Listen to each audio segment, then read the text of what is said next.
Vamos a conversar con la doctora Sonia Vera, que ya está con nosotros. Ella es abogada del ex vicepresidente Jorge Glass. Se hace todo lo posible, abogada. O sea, la verdad es indignante. Yo decía hace un momento, yo no tengo ni palabras para expresar esto porque quieren tapar todo, pero es evidente ya lo que le están haciendo a Jorge Glass. Doctora, ¿cómo le va? Buen día. Muchísimas gracias por la invitación. Sí, realmente yo, como lo posteé días atrás, no tengo ninguna esperanza en la justicia ecuatoriana, ¿no? Lo que se veía venir era efectivamente lo que ocurrió, que es una sentencia en contra de algo tan simple como internamiento hospitalario, ¿no? Es brutal cómo el juez cortaba la palabra Jorge, ¿no? Recordemos que le daba 2 minutos para poder hablar a una persona que ni siquiera había tenido acceso a sus abogados y realmente es indignante ver cómo efectivamente le están imponiendo prácticamente una pena de muerte a Jorge. El Estado está creando las condiciones para dejarlo morir. Y el cuestionamiento que hacían los abogados o representantes de la Procuraduría, el Ministerio de Salud Pública, hacia el doctor Barreto, le decían, pero usted es psicólogo. Él le decía, yo soy médico internista y el médico internista tiene la facultad para atender a los pacientes de distintas patologías. Eso ocurre en los hospitales. Nosotros que hemos vivido en los hospitales sabemos que quien está al frente de los internos que están dentro de un hospital es el médico internista. Así es, y por todas las múltiples patologías que sufre Jorge, es el doctor Barreto el más idóneo para poder hacer un diagnóstico integral de la situación de Jorge, ¿no? O sea, él no solo se queda en el tema clínico, sino también que entra en el plano psiquiátrico y lo ponen prácticamente a un careo con un médico familiar que solo lo ha visto una vez a Jorge. Entonces es realmente brutal la situación, pero vale la pena de que pudo ser televisada, sobre todo la parte en la que el doctor Barreto habló y pudo sustentar su informe. Cuando el médico internista, perdón, el médico familiar del Estado empezó a hablar, cortaron la señal porque ahí cortaron, justamente... Sí. Ahí nos cortaron, estábamos transmitiendo nosotros. No vimos esa parte, doctora. Las personas se podían dar cuenta, o sea, que no tiene nada que ver un médico familiar que solo puede dar atención de primer grado a un médico internista que pueda dar inclusive atención de 4º grado, o sea, por Dios. Entonces, al doctor Barreto le preguntaron si él recibía una remuneración. No, él no recibe ninguna remuneración por la situación, el trabajo que está realizando. Y cuando se le preguntó la misma situación al abogado, al médico familiar, el juez declaró la pregunta impertinente, ¿ya? Cuando ese médico sí recibe remuneración porque eso es parte de su trabajo como médico del Ministerio de Salud Pública. El doctor Barreto no recibe remuneración porque él es un médico particular y él siempre ha trabajado pro bono en la causa de Jorge. Correcto. ¿Y ahora ustedes van a apelar esta decisión de este juez? Ya fue apelada en audiencia, ya fue apelada. Pero como he venido repitiendo, nosotros estábamos en un proceso de ampliación de las medidas provisionales, ¿ya? Entonces, como estamos en un proceso de ampliación, al doctor Barreto, durante todo el tiempo que estuvo Jorge recluido en La Roca, nunca lo dejaron ingresar a La Roca, a verlo, a visitarlo. Entonces, ahora, con las medidas provisionales, le permitieron el ingreso al encuentro. Nosotros sabíamos que Jorge estaba mal, pero no sabíamos qué tan mal estaba. Entonces, cuando llegó el informe, nosotros acordamos hacer el habeas corpus, porque la situación de él es brutal, ¿no? O sea, algo tan simple como acceso al agua, no tiene, ¿ya? No tiene acceso a agua filtrada, porque sabemos perfectamente lo que significa beber agua de la llave en la costa ecuatoriana. Prácticamente te están sentenciando a morirte con alguna infección bacteriana, cólera, y sobre todo el agua en Santa Elena es salobre. Correcto. ¿Por qué? Yo no realmente no puedo imaginarme que tengan instalaciones de agua potable en una cárcel que recién está al 35% de construcción. ¿Por qué no le permitieron salir ese día al ingeniero Jorge Glass para que vaya al juzgado, donde nunca lo se dio la audiencia? Nunca lo justificaron. Y ya desde ahí ya nos develaba la actuación del juez, ¿no? Haberle permitido al Ministerio de Salud Pública que señale que él era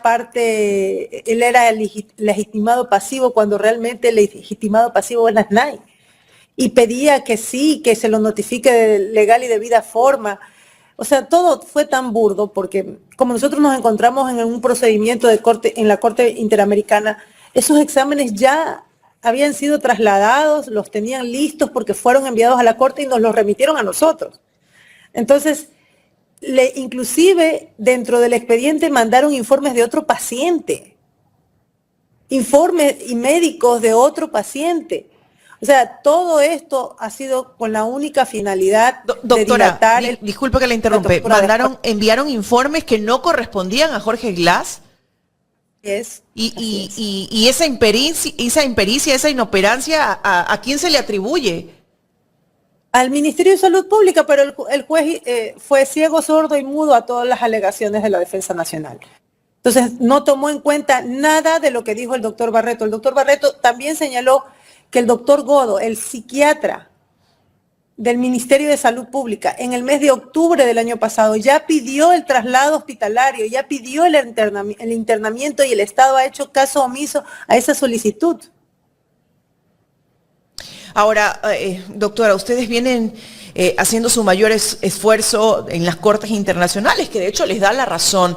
Después de este pronunciamiento del juez a nivel internacional, ¿qué otro recurso se puede presentar? ¿Hacia dónde se va a apelar? Como les decía, a nivel nacional ya apelaron, tienen que decidir un tribunal sobre la apelación, sobre los autos. Eso ya estábamos coordinando con el doctor Villegas, él lo va a hacer de manera inmediata, por escrito, porque ya verbalmente lo dijo, y nosotros continuamos con el trámite de ampliación. Estamos seguros que los vamos a conseguir. Realmente, yo sé que estamos alargando la gotilla de Jorge, pero mi miedo era de que nos den la razón en este habeas corpus, lo tengan un mes en un centro hospitalario y luego lo regresaran al encuentro, ¿no? Pero este accionar del juez solo nos sirve a nosotros para demostrar que no existe independencia judicial, ¿ya? El informe de la Defensoría del Pueblo es lo más alarmante del mundo, porque yo activé ese mecanismo de la prevención de tratos crueles, inhumanos y degradantes el 13 de noviembre, después del traslado arbitrario a la cárcel del encuentro. Se supone que ese mecanismo tiene que actuar inmediatamente, ¿ya? Pero ¿qué sucede? En el 11 de diciembre, casi un mes después, van a hacer la visita, pero no es la Dirección de Prevención de la Tortura, Tratos Crueles, Inhumanas y Degradantes de la Defensoría del Pueblo. No aplican el protocolo de Estambul. No, va un secretario misional, que es un ente administrativo sin competencia en el mecanismo, y va de la mano del Ministerio del Interior a hablar con el carcelero. Ese mismo que está siendo acusado de que en su centro hay tortura, el tipo, en lugar de preguntarle a la presunta víctima cuáles son los hechos que se están denunciando, no, va ahí de la mano del carcelero y le pregunta: oye, carcelero, ¿tú torturas? No, yo no torturo. En resumen, eso fue lo que pasó. Y ese informe, que debió servir para defender los derechos humanos de Jorge Glass, evitar tratos crueles, inhumanos y degradantes, y la tortura, sirvió para blindar al Estado.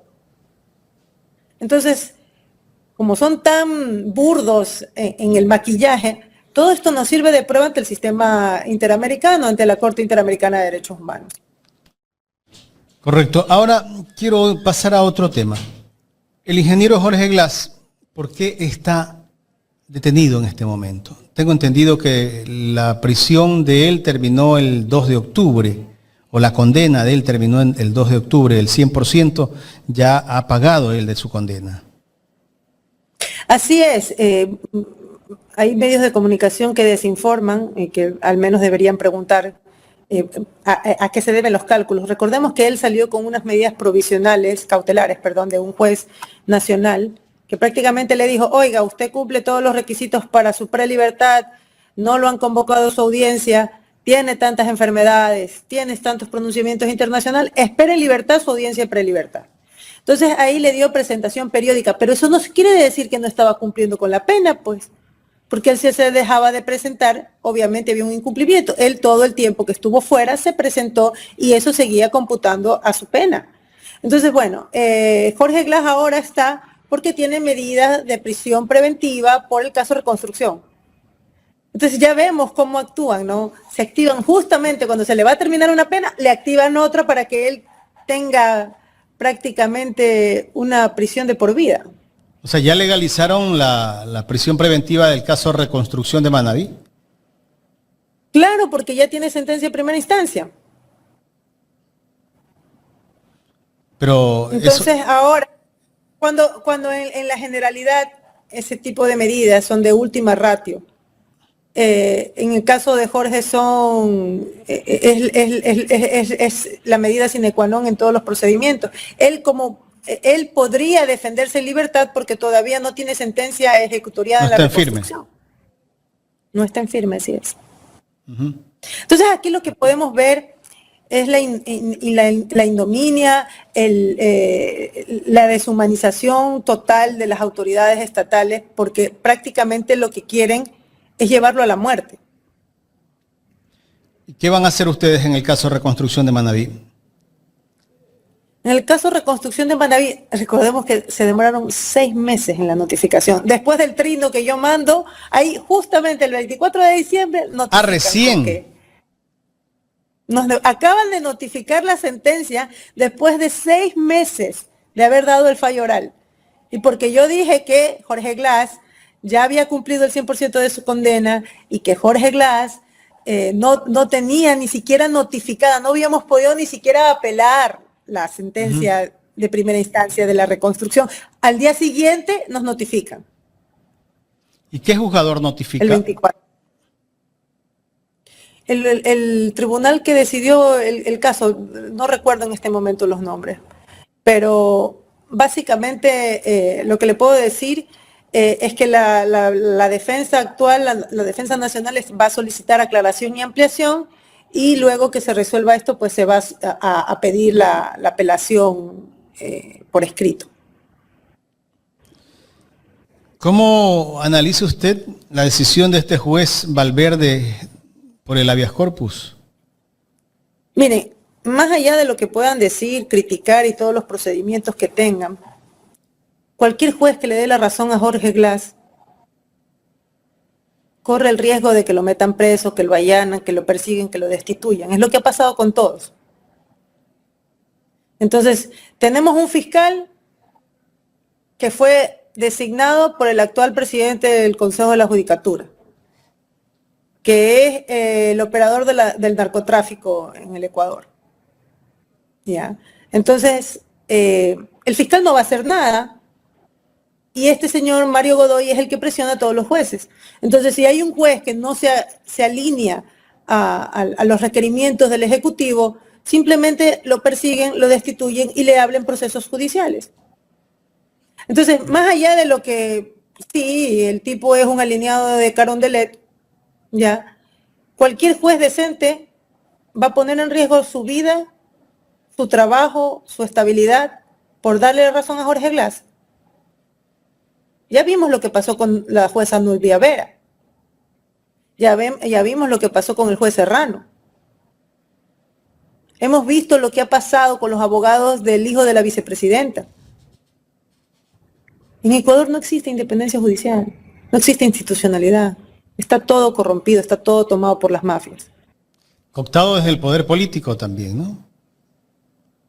Claro, porque ¿cómo puede justificar que este señor, señor, ¿cómo era? ¿De qué país? Recuérdame en el país de... El serbio. El serbio, del caso del juez Serrano, ¿cómo puede ser Cerdán. justificar que Cerdán, sí, que ahora están moviendo todos los hilos para que su sentencia sea declarada nula? O sea, es indignante, es brutal, pero realmente todo está contaminado. Y obviamente está contaminado por las autoridades judiciales. Entonces tenemos un fiscal que no debería ser fiscal porque no existe el subrogante del subrogante. Pero todo, y si tuviéramos una corte constitucional bien parada, le hubiera puesto, ¿cómo se llama?, diques de contención a todo lo que está haciendo el Ejecutivo. Aquí cualquier persona Entonces, que caiga preso siendo inocente, igual lo sentencian. En las cárceles están llenas de personas inocentes. Al menos un 60% es inocente. Pero la campaña del gobierno es deshumanizar a los PPLs, ¿no? Es terrible. Dios no quiera que... Sí, es terrible. Realmente es devastador. Jorge Glass en este momento está sufriendo torturas, tratos crueles, inhumanos y degradantes, y en cualquier momento puede morir. Nosotros estamos haciendo todo lo posible y lo imposible. La Defensa Nacional, me quito el sombrero, ha estado ahí, sigue al pie del cañón. Gracias a todo el trabajo de ellos es que nosotros hemos podido obtener tantos pronunciamientos internacionales también. Es un trabajo coordinado. Pero realmente es devastador verlo a Jorge todos los martes y estar frente al cuadro de una muerte anunciada. ¿Usted conversa todos los martes con él? Sí. Él es un privilegiado porque en la cárcel del encuentro el único que tiene acceso a sus abogados internacionales es él, el resto no tiene acceso a sus abogados. Y nosotros tenemos esta prebenda, que es un derecho realmente, gracias a los procedimientos internacionales que se activaron a favor de Jorge Glass y que tuvieron resultados. ¿La Comisión Interamericana de Derechos Humanos?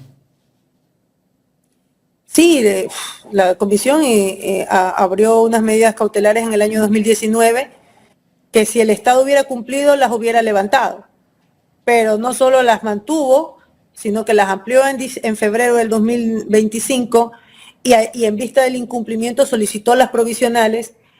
Y la Corte Interamericana en octubre del 2025 otorga las medidas provisionales. Y esto es importante. La Corte solo ha otorgado 2 medidas provisionales contra el Estado ecuatoriano. Y la segunda es de Jorge Glass. Entonces, no me cabe duda que vamos a obtener un pronunciamiento favorable porque esto es técnico, ¿no? Las enfermedades están ahí, el diagnóstico está ahí y son los diagnósticos que el mismo Estado le ha proporcionado a la Corte. Doctora, ¿y el tema del asalto a la embajada cuando lo capturan a Jorge Glass en la Embajada de México, cómo avanza ese juicio? ¿Ustedes también están siguiéndole un juicio al Estado? No. Aquí intervienen 2 países en La Haya, en la Corte Internacional de La Haya, que es la demanda de de México a Ecuador por el asalto a la embajada y la contrademanda de Ecuador a México por haber dado el asilo. Entonces nosotros estamos trabajando de la mano con el equipo técnico mexicano, proporcionándole toda la información posible para que ellos puedan tener acceso a la información y puedan contestar la contrademanda a Ecuador el próximo año. ¿Cuánto tiempo se esperaría de esa demanda? ¿Todavía demora eso? Para el 2026 anunciaron un pronunciamiento. Yo creo que finales del 2026, inicio del 2027 más tardar. Y ese es un pronunciamiento de la Corte Internacional de Justicia sería, ¿no? Internacionales de Justicia de La Haya. ¿Y esas decisiones son de inmediato cumplimiento o las que emita la Corte Internacional de Justicia? Totalmente. ¿Qué pasa si un país no cumple? Lo pueden sacar del Consejo de la ONU, tiene consecuencias internacionales, pero más allá de eso, dentro del Ecuador se supone que se puede activar una acción de incumplimiento y que la Corte Constitucional podría destituir a quienes incumplan la sentencia de autoridad competente. Porque como hemos visto, a este gobierno, este presidente de la República, hace caso omiso a las cosas que dicten, ¿no? Es que si tuviéramos una Corte Constitucional fuerte, apegada al derecho, él no se sentiría, el gobierno no se sentiría impune e inmune. Uh-huh.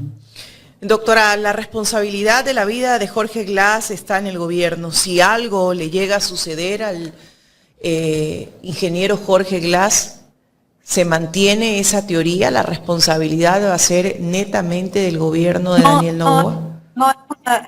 No es una teoría, es un hecho comprobable. Las personas privadas de la libertad se encuentran en custodia del Estado. Y la responsabilidad nacional e internacional es de parte del gobierno. Y de la función judicial, de la SNAI, de todas las personas que están en la cadena de custodia de una persona privada de la libertad.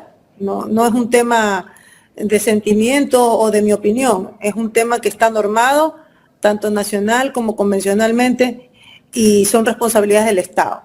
Pero el Estado lo que está haciendo es para matarlo, ¿no? O sea, prácticamente lo está condenando a muerte. La responsabilidad de la vida de Jorge Glass, que en estos momentos es un privado de la libertad, al igual que de muchos, es responsabilidad del Estado. Pero el Estado no está brindando las garantías necesarias.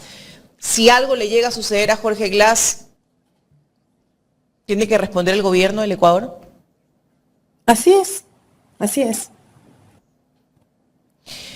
¿Qué manifiestan? No solo el gobierno de Ecuador, también está la Defensoría del Pueblo. Como les dije, el mecanismo de prevención de la tortura debió activarse y en lugar de salvaguardar la vida y la integridad de Jorge Glass como persona objeto de tortura, tratos crueles, inhumanos y degradantes, hizo un informe para blindar al Estado, para justificar lo injustificable.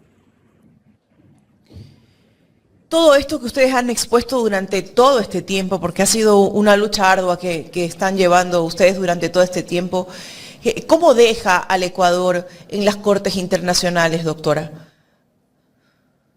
Bueno, lo deja muy mal, pero yo me cuestiono mucho, ¿no? Hay casos como el de Netanyahu, ¿ya? Tiene sentencias de prisión de la Corte Penal Internacional de La Haya y él va de florcitas, ¿no?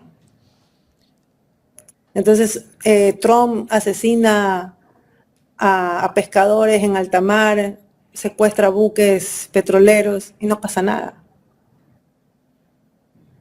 El orden internacional, el derecho internacional está siendo letra muerta, ¿no? Bueno, y más cuando vemos y tenemos un presidente que ha respetado toda norma internacional, toda norma del derecho internacional, y eso, sin duda alguna, doctora, ha quedado expuesto. Desde la intromisión a la Embajada de México está muy expuesto que al gobierno del Ecuador, al gobierno de Daniel Noboa, no le interesa ningún respeto al derecho internacional, a los acuerdos de tratados internacionales, mucho menos a los tratados concernientes al tema de derechos humanos. Pero este es un caso específico. Sí, pero en este caso específico es la Corte Constitucional el órgano de mayor jerarquía y el que tiene que poner diques de contención ante el autoritarismo. A quien debemos exigir es a esa Corte Constitucional que salimos a defender los ciudadanos ecuatorianos. Y el 60% de los ciudadanos ecuatorianos le dijimos a Noboa, no cambies la Constitución, porque lo primero que quería hacer era bajarse a la Corte Constitucional, que era algo de contención estaba haciendo en ese momento. Entonces la Corte Constitucional nos debe muchísimo a los ecuatorianos, porque todos salimos y él no ganó gracias a que la gente defendió esa Constitución que crea la jerarquía normativa, que crea la institucional, la institución de la Corte Constitucional, porque respaldamos la Constitución que pone a los tratados internacionales ratificados por el Ecuador dentro del ordenamiento jurídico, pues. Entonces la exigencia del pueblo ecuatoriano es hacia la Corte. ¿A quién reclama? Claro, tenemos que reclamarle es a la Corte que intervenga. Esto es un caso de conmoción nacional. O sea, están desamparando a una persona privada de la libertad con 18 enfermedades, con una polifarmacia extrema, con una persona que está pasando hambre, que ni siquiera tiene acceso a agua para tomar sus pastillas. Lo están matando en vida. Esto es crear las condiciones para dejarlo morir. Entonces el Estado, desde el inicio, desde que lo trasladaron a la cárcel de Cotopaxi, ¿ya? Recordemos que lo mandaron a una cárcel donde habían masacres carcelarias. Se lo expusieron a un riesgo inminente para decir, ay, sí, lo mataron también en una masacre.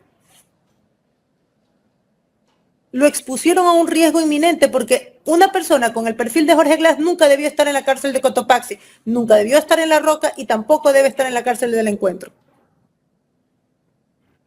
Hemos visto a un sinnúmero de grupos y organizaciones sociales que están respaldando en estos momentos a Jorge Glass, que han hecho mucho eco de toda esta situación. Y el pueblo se está uniendo, doctora. Hemos visto ya algunas campañas, vemos a bastante gente ya exigiendo la libertad, porque bueno, es un caso, usted lo decía claramente, ya de tortura. Así es. Yo, por ejemplo, me quedé sorprendida de ver a esta señora Gabriela Panchana, que es totalmente anticorreísta, pronunciándose a favor de Jorge Glass. Estaba también, inclusive la Lolo Miño estaba realmente asombrada de lo que está pasando. Personas que no son realmente afines a la Revolución Ciudadana, la exdirectora de la Judicatura de Guayaquil,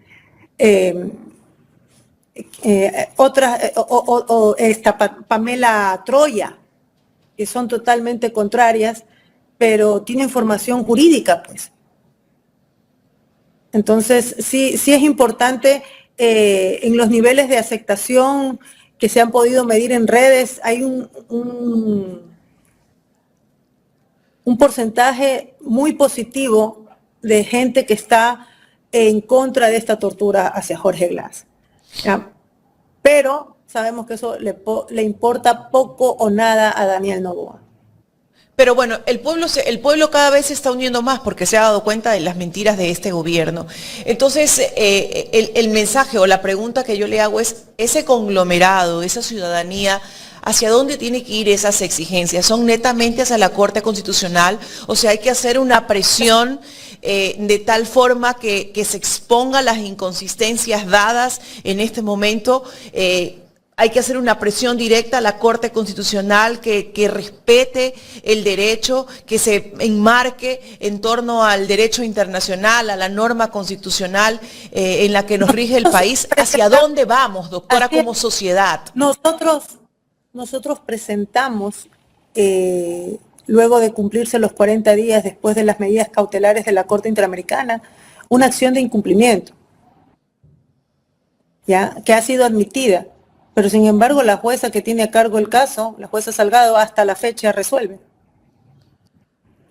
Ya, si se hace la apelación de primera instancia, de segunda, la apelación de este habeas corpus al tribunal y nos rechazan porque creemos que con esa judicatura ningún juez se va a arriesgar a que lo voten, lo persigan, lo allanen o lo metan preso, nosotros tenemos la intención de presentar una extraordinaria protección ante la Corte Constitucional. Entonces, todos los caminos nos llevan a la Corte Constitucional. Ok, es hacia ahí.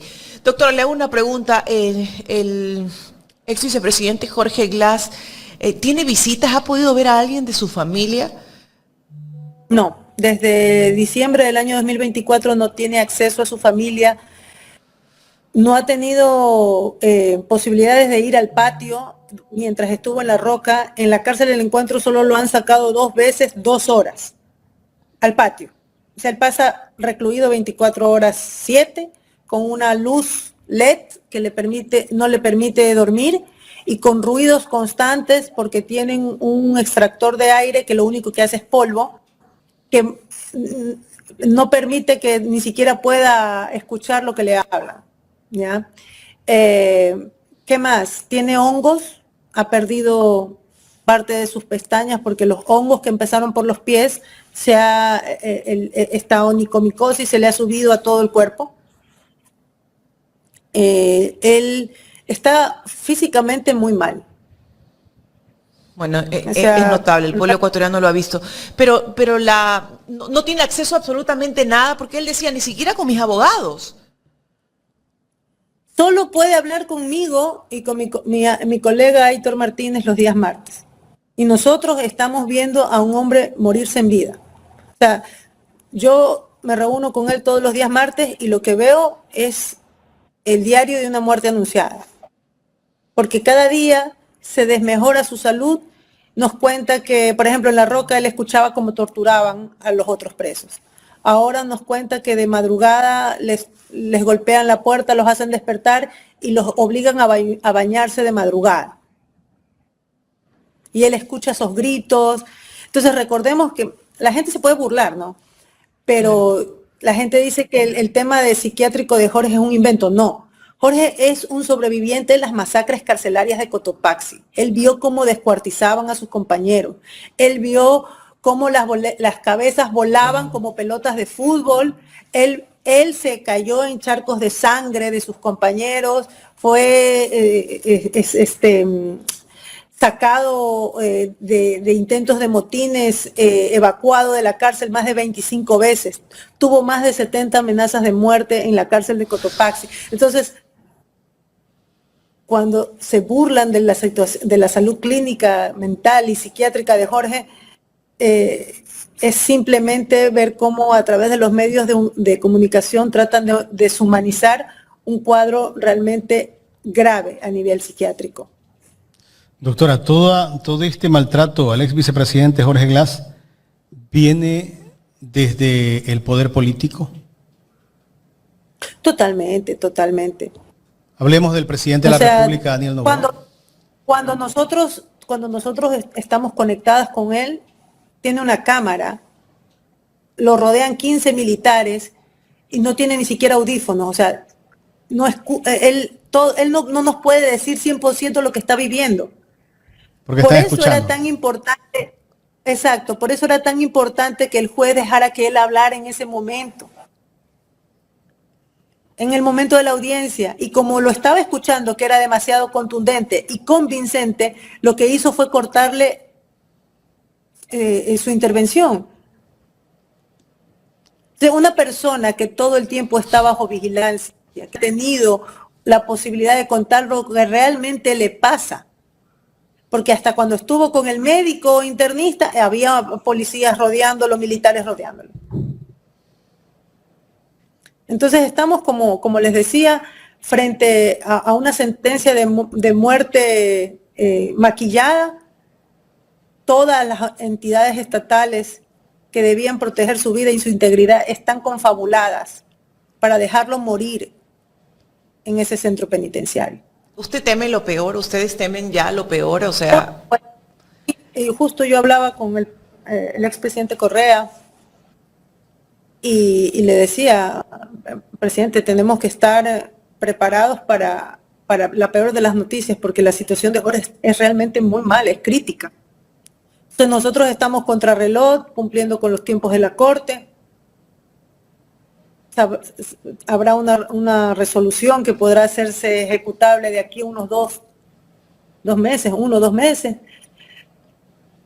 Pero no sabemos si Jorge va a durar tanto, porque en cualquier momento le da una crisis asmática, le da un paro respiratorio, le puede dar un paro hepático, un paro cardíaco, puede tener una crisis de ansiedad, porque recordemos que él, por esta polifarmacia excesiva, que toma más de 45 dosis de más de 21 fármacos, él es fármaco dependiente. Él es una persona adicta, ¿ya? Y a los fármacos. Y como no le reponen los fármacos que él necesita, puede llegar a una crisis de ansiedad y le puede dar una crisis psicótica. Entonces es gravísimo, o sea, la situación es letal. Qué difícil. Me imagino lo duro también que es para usted, doctora, vivir esta situación y la impotencia. Hemos visto el cuadro de desnutrición. Recordemos lo que él decía, o sea, el 70% de las raciones se la han disminuido. O sea, de una terrina de encebollado le dan 2 dedos de sopa, 2 dedos de arroz, y en el desayuno 2 dedos de una colada. Se muere de hambre. Terrible. Terrible. Doctora, queremos agradecerle por su tiempo y explicarnos todo lo que está pasando con el ex vicepresidente Jorge Glass. Muchísimas gracias. Espero tener buenas noticias de la Corte. Vamos a sumar esfuerzos desde estos espacios, doctora, y valoramos mucho el esfuerzo que usted está haciendo, ¿no? Entendemos la impotencia, ¿no? de ver cómo la justicia se ensaña en contra de un inocente. Gracias, doctora. Muchísimas gracias a ustedes. La doctora Sonia Vera, abogada del ex vicepresidente Jorge Glass, conversando con nosotros en esta mañana aquí en Ecuador en Directo sobre la situación que atraviesa el ingeniero Jorge Glass.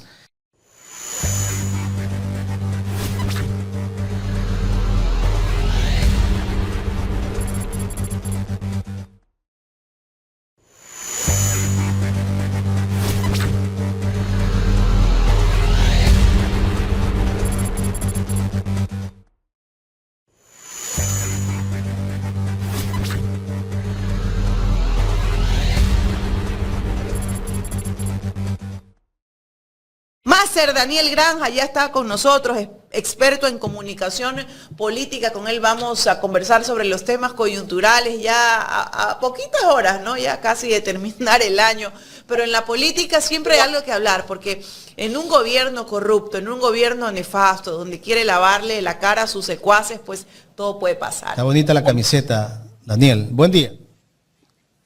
Hola, querido Jaime. Hola, Carlita. Qué gusto estar aquí. Sí, es la camiseta que nosotros siempre alzamos la bandera por los 4 chicos de las Malvinas, ¿no? Entonces, este es un símbolo para que no se le olvide a Noboa y estos mercenarios que han hecho campaña permanente para dilapidar la imagen y la honra de los chicos de las Malvinas y de sus familias. Así yo con orgullo llevo esta camiseta y las veces que sea necesario, yo les voy a enrostrar estos nombres para que se den cuenta el régimen de papel y criminal que actualmente rige el país, ¿no? Así es, Daniel. Daniel, empecemos por lo coyuntural de este momento, ¿no? El tema del juicio político a Godoy presentado por los asambleístas de la Revolución Ciudadana, Viviana Veloz, Raúl Chávez, Liliana Durán, Franklin Samaniego, bueno, y Javier Lazo, ¿no? Y ellos presentan este pedido de juicio político y por otro lado viene Daniel Noboa con, digamos que una narrativa, porque esto viene de allá, ¿no? De que hay un pacto, ¿no? Para querer posicionar a alguien dentro del Consejo de la Judicatura de su línea. ¿A qué le teme el gobierno? Teme a una justicia que no esté secuestrada por el poder, una justicia que realmente investigue los atentados de coche bomba como los que ocurrieron en Guayaquil y obviamente todos los casos de corrupción que son demasiado evidentes como el tema de Progen, ATM, Helbert, entre otros, ¿no? De este año nada más, mi querida Carlita, porque si hacemos un análisis de lo que han sido estos 2 años y un mes de gobierno de Daniel Noboa, ahí están claramente los desayunos escolares donde se le brindaron 174 millones de dólares a dedo a la tía que ahora es mejor amiga de la prefecta del Guayas, ¿no? Sin dejar de lado también que querían concesionar la joya de la corona, que es Sacha, nuestro mayor campo petrolero del Ecuador. Entonces, este régimen le tiene miedo a la justicia y si ellos quieren colocar esta narrativa que hay un pacto entre Revolución Ciudadana y Creo, mejor digamos cuál es el pacto que hicieron ellos para colocar al señor Godoy, porque hay un nombre que le incomoda al señor Daniel Noboa, ¿no? El señor Fausto Jarrín.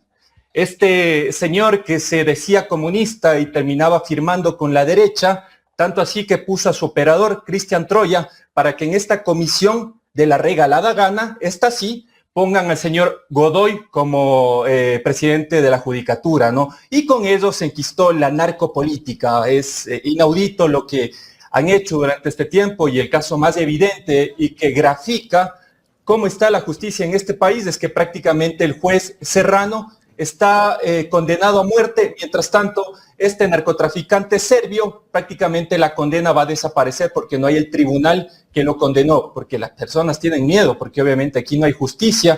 Pero Daniel Noboa dice que ahora sí, señor Godoy tiene que renunciar. Papito, el señor Godoy es ficha tuya, así que hazte cargo como de los más de 10,000 personas que han sido asesinadas en este país. Y comandante Pablo Dávila, al contrario, decía que hay que rogar a Dios, hay que decirle prácticamente con las manos al señor Noboa y esta política del Plan Fénix, que solamente tiene tatuado en su hombro, que solamente han matado 9,000 ecuatorianos, ¿no? Porque ellos pensaban que iban a superar incluso el récord de los 11,000. Así que ellos le temen a la justicia, mi Carlita querida.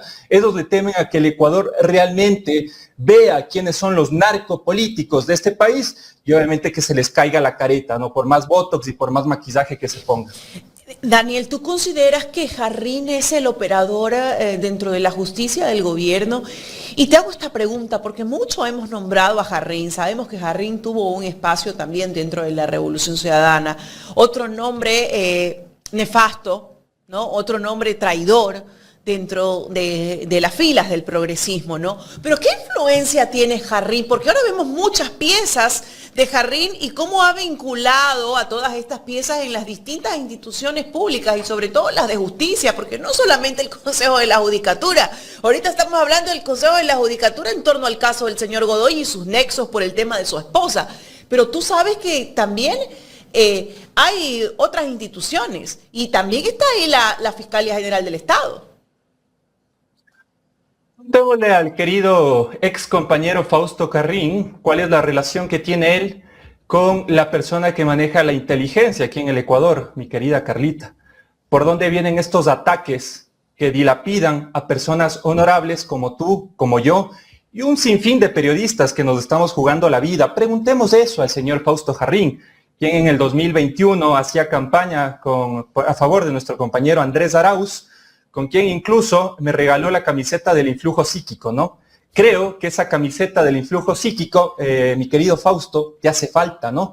Porque ahora vemos que tu debilidad ha sido primero el poder, segundo el dinero, y lo más triste del asunto, y lo que yo no puedo perdonar a ninguna persona, y por eso, tanto él, Fausto Jarrín, como Lenín Moreno, están en el basurero de la historia, porque tú no puedes traicionar a un pueblo que te dio el voto de confianza, porque este hombre fue asambleísta de la Revolución Ciudadana y ahora opera la justicia, opera los mecanismos de inteligencia, donde prácticamente deshacen la imagen de las personas en el nuevo Ecuador que se dicen ser. Así que este señor, ya cuando venga la democracia, ya cuando dentro de poco se instale un Estado de derecho y no de opinión, va a ir al basurero de la historia, como también su jefecito mayor, el señor Daniel Noboa, y todos los operadores, tanto en la parte de justicia, tanto en la parte mediática, que le han hecho un daño terrible a la democracia. La democracia está socavada en este momento en el país y hay que ponerle nombre y apellido. Y uno de estos operadores es Fausto Jarrín, y uno de estos operadores también que recién le dieron una patada porque era un fusible nada más, la señora Carolina Jaramillo, ¿no? Quien era prácticamente el saco de boxeo de Daniel Noboa, donde sobre ella se vertían las críticas, pero estas personas que en su momento estuvieron con nosotros, ahora prácticamente han vendido el alma por unos cuantos centavos al diablo. Pero aquí hablamos de injerencia y de poder, pero tenemos una Natalie Morillo que ha sido servil, por ejemplo, a María Paula Romo. Entonces, cuando hablamos de acuerdos y cuando hablamos de pactos, No concuerdan, pues esas fichas, esas piezas, como tú decías, es ficha tuya. Entonces, aquí no puede ser que traten de imponernos una narrativa cuando fichas de Social Cristiano, cuando fichas de Creo, cuando fichas de la señora María Paula Romo están pues con el gobierno actual. Sí, además, a ver, yo les conozco muy bien, Carlita, porque yo le he dicho aquí algunas veces, yo he trabajado toda mi vida con la Revolución Ciudadana, y lo digo con orgullo. Y una de las personas que trabajó en su momento también era la ministra Natalie Morillo. Ella trabajó dentro de la Secretaría de Comunicación de la Presidencia de la República, en un programa de radio que teníamos donde a nivel nacional informábamos lo que no pueden informar ellos, ¿no? Porque no tienen obras. Entonces, ella era parte de nuestro gobierno. Entonces, si la señora Natalie Morillo, ahora sí, con esta sacrosanta imagen que se da como lo más pulcro de la política, acusa a los otros de los pactos, entonces tú no deberías estar aquí, Natalie, si tú fuiste parte de la Revolución Ciudadana, cuando obviamente nosotros teníamos una visión estratégica y combatíamos realmente la inseguridad, no como tu jefa, María Paula Romo, que tuvo pactos con el crimen organizado a través de Patricio Carrillo y cedieron todo el sistema penitenciario a los choneros y a distintas bandas criminales. Y esto es el cóctel de lo que ahora es el Ecuador, donde prácticamente me dolía en el alma ver imágenes, por ejemplo, como en Manabí, asesinan a una niñita, a una bebé, me parecía que no superaba los 2 años. Entonces, este es el legado de la señora Natalie Morillo, con pinche. ¿A quién acusa ahora? De María Paula Romo, ¿no? Pero esto me parece que sí hay que refrescar la memoria de estas personas y obviamente decir las cosas como son. Lo del tema de la judicatura también me parece que es un ataque inaudito, una persona que está ahí para reemplazar a Godoy, que es una persona de carrera, según lo he visto, que viene desde la época de Lazo. O sea, no es que es una pieza, no es una ficha de la Revolución Ciudadana, como decía Yajairo Resta, ¿no? Pero son narrativas que tarde o temprano se van a caer, porque esos son número uno para crear circos, pero ya la gente está despertando y se puede ver incluso en estos años viejos, donde prácticamente todos vamos a quemar a Daniel Noboa con camaretas y con toda la rabia que tenemos contenida durante este tiempo. Con tumbacasa, decían en la tradicional calle 6 de marzo. Daniel, tú eres experto en comunicación política. Comunicacionalmente, ¿le conviene en estos momentos al gobierno de Daniel Noboa la destitución de Godoy? Ellos apuntan a eso porque saben que no pueden sostener, no pueden lavarle la cara.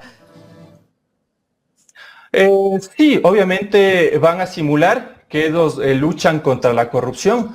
Ya ayer hicieron un circo al traerle a esta persona del exterior, a este condenado. Entonces van a seguir con esta narrativa, ¿no? Y además Godoy, es importante decir, Godoy cambió fiscales en grandes provincias del país, entonces Godoy ya tuvo que hacer.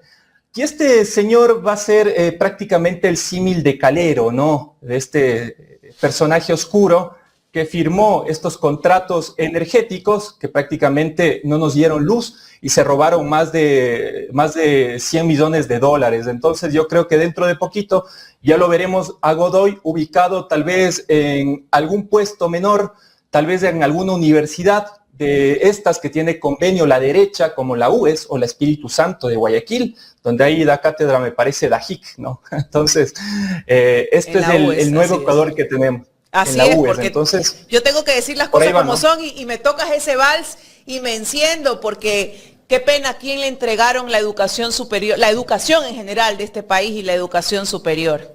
Eso no hay que olvidarse, ¿no? Está tomada por esa argolla y justamente la que acabas de nombrar, que no se le olvide. Así que es bueno. Jaime. Seguimos, gracias Daniel por conversar con nosotros en esta mañana. Hablemos de lo que ha ocurrido en este presente 2025, que ya estamos a pocas horas de despedir este año. ¿Cómo analizar todo lo que ha hecho este gobierno o lo que no ha hecho el gobierno durante el presente año? Este es el gobierno de la simulación, este es el gobierno de la desgracia, del caos y de la ruina. Unos datitos nada más para decir la verdad, ¿no? Ayer el señor Noboa emitía una cadena primero en la mañana y luego en su Twitter indicando indicadores que yo creo que lo hizo el pasante de Carondelet, porque no tiene ningún sustento teórico, analítico ni técnico. Pero lo que sí tiene sustento teórico, analítico y técnico es que este año es el más violento en la historia del Ecuador, donde superamos incluso las 10.000 muertes, según Diario La Hora, que es pana del gobierno, ¿no? Otro datito importante que hay que hacerles acuerdo a estos malos gobiernos. El Ecuador es el tercer país con hambre en Sudamérica. Más de 5 millones de ecuatorianos sobreviven con empleos no adecuados o informales. El 70% de la droga que contamina a nivel mundial sale de nuestros puertos. Ahí tiene una misión pendiente, señor Noboa, ¿no? Hay una investigación que le hace ruido aún y de la cual incluso Andrés Durán ha salido del país. Y por último, que me parece que es lo más calamitoso y es la imagen de estos gobiernos neoliberales, donde prácticamente nosotros estamos embaucados al Fondo Monetario Internacional con una deuda de cerca de 10.000 millones de dólares, ubicándonos en el tercer lugar de países con más endeudamiento a nivel mundial. Mientras tanto, no hay medicinas, no hay carretera, no hay educación, no hay seguridad, no hay vida. Es decir, este gobierno, mi querido Jaime, y la audiencia que en este momento nos está viendo y escuchando a través de este importante medio, han naturalizado la indolencia, han naturalizado la corrupción y la mediocridad como una política de Estado. Y obviamente la vara siempre va a ser para abajo. Mientras tanto, en la época de la Revolución Ciudadana, la vara siempre era hacia arriba, ¿no es cierto? A nosotros sí nos importaba la gente y sus necesidades básicas, pero ahora vemos cómo ha cambiado el país de una forma tan calamitosa en cerca de 9 años. Correcto. Ahora, el presidente de la República en ese post que publica el día de ayer, el presidente dice que, bueno, nos habla del riesgo país, que ha bajado, y yo siempre comento, ¿no? ¿Y de qué le sirve al pueblo ecuatoriano el riesgo país si la gente no tiene que comer? Nos habla de que el país está en una situación económica en vías de desarrollo, pero ¿de qué vías de desarrollo podemos hablar si la gente no tiene trabajo? Yo no sé si el presidente de la República nos habla de solamente un porcentaje mínimo de ecuatorianos que tal vez está viviendo esa etapa, ¿no? Como cuando nos dicen, no arriesguemos lo ganado, tenemos un nuevo Ecuador, ¿no? Yo creo que hay solamente un grupo minúsculo que sí vive ese nuevo Ecuador, Daniel. Porque este es el nuevo Ecuador del lleve. Este es el nuevo Ecuador donde los tenedores de bonos, eso sí, se enriquecen en el nuevo Ecuador. Mientras tanto, a nuestros guaguas, a nuestros niños, los entregan en cajas de cartón. Esa es la diferencia entre un gobierno patriótico, como era el de la Revolución Ciudadana, en contraposición de un gobierno indolente, que es este de Daniel Noboa. Entonces, todo lo que dice esto es farsa, mi querido Jaime. La verdad, el Estado está secuestrado por las mafias, por el crimen. Y mientras tanto hacen estas operatas, ¿no? A mí me mata de la risa cuando Reinberg dice que prácticamente se han roto los niveles de controles dentro del país. Entonces, papito, ¿por qué somos el país que exporta el 70% de droga a nivel mundial? ¿Por qué están matando a nuestros hijos, a nuestros niños, a nuestras familias, a personas honorables y trabajadoras? Pero la excusa es la de siempre, ¿no es cierto? Son peleas entre bandas organizadas. Eso ya no sustenta el papel, esas narrativas tiktokeras que lo hacen estos estrategas, no solamente locales, sino internacionales, ya no está siendo tan eficaz. Y lo más importante de esto es la consulta popular, donde en este glorioso 16 de noviembre le dijimos todo no al señor Noboa y a sus ansias de privatizar el Estado y con ello destruir la naturaleza, el Estado de Derecho, la educación, entre otros derechos que han sido consagrados en la Constitución de Montecristi. Correcto. Jorge, si podemos poner el post todavía, sería importante, porque me gustaría analizar algunos de los puntos que va destacando el presidente de la República. Él dice que ha bajado la pobreza al 20.5%, el más bajo en 20 años. No sé de dónde saca esas cifras. También dice el riesgo país es el más bajo en 7 años, inflación del 1.2%, ventas récords, las ventas récord, no sé de qué ventas nos habla, depósitos récord. ¿De dónde tanto depósito? ¿De dónde también tanta utilidad tiene la banca, Daniel? Es simple, porque acá no existe una superintendencia de bancos, porque acá no existe una unidad de análisis financiero que les importe realmente de dónde viene el dinero en estos bancos. Y con eso somos una lavadora de dinero y de negocios ilícitos en el Ecuador. Es por eso que a mí me parece tan monumental cómo durante este tiempo tanto el Banco de Guayaquil del señor Guillermo Lasso como el Banco del Litoral del señor Daniel Noboa han tenido una capacidad enorme de aumento en su producción. Mientras tanto, el pueblo ecuatoriano lo que sí está en récords históricos es de homicidios, y quienes están haciéndose aquí el negocio millonario son prácticamente las personas que venden ataúdes, las funerarias, porque este país es prácticamente una fosa común con himno nacional. Entonces, todo lo que dice este señor es prácticamente una ofensa al pueblo ecuatoriano. Y si ustedes pueden ver, mi querida Jaime y mi querida Carlita, los comentarios en su cuenta de Twitter de Daniel Noboa, ya sabrán cómo el pueblo ecuatoriano ya no está comiendo este cuento.